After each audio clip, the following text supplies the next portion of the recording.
गांव की लड़की और उसका सपना। पश्चिम बंगाल के एक छोटे से गांव में रहती थी पूजा। उसकी उम्र केवल 16 साल थी। मिट्टी का घर, खपरेल की छत और आंगन में आम का पेड़, यही उसका संसार था।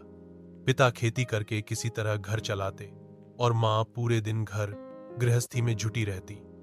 आर्थिक तंगी हमेशा घर का हिस्सा रही, फिर भी पूजा की आंखों में एक अलग चमक थी। वह चमक थी डॉक्टर बनने का सपना। बचपन से उसने देखा था कि गांव में इलाज की कितनी कमी है।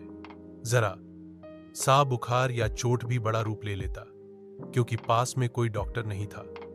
एक बार उसका छोटा भाई अरुण तेज बुखार में बुरी तरह बीमार हो गया। रात भर गांव में कोई डॉक्टर नहीं मिला। किसी तरह सुबह तक इंतजार करना पड़ा। उस दिन पूजा ने मन ही मन ठान लिया था, मैं बड़ी होकर डॉक्टर जरूर बनूंगी, ताकि हमारे गांव में कोई भी इलाज के बिना न रहे।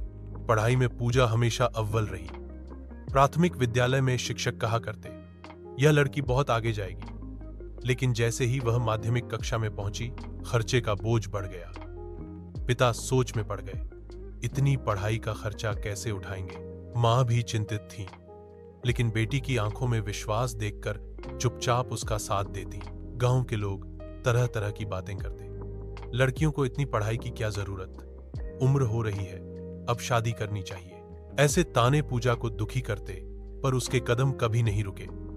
दिन भर मां बाप का हाथ बौंटाने के बाद रात को लालटेन की हल्की रोशनी में वह देर तक पढ़ाई करती। किताबों में उसे अपने भविष्य की तस्वीर नजर आती। एक दिन स्कूल में विज्ञान प्रदर्शनी का आयोजन हुआ। पूजा ने मानव शरीर और रोग प्रतिरोधक क्षमता पर मॉडल बनाया। उसकी मेहनत और प्रतिभा देखकर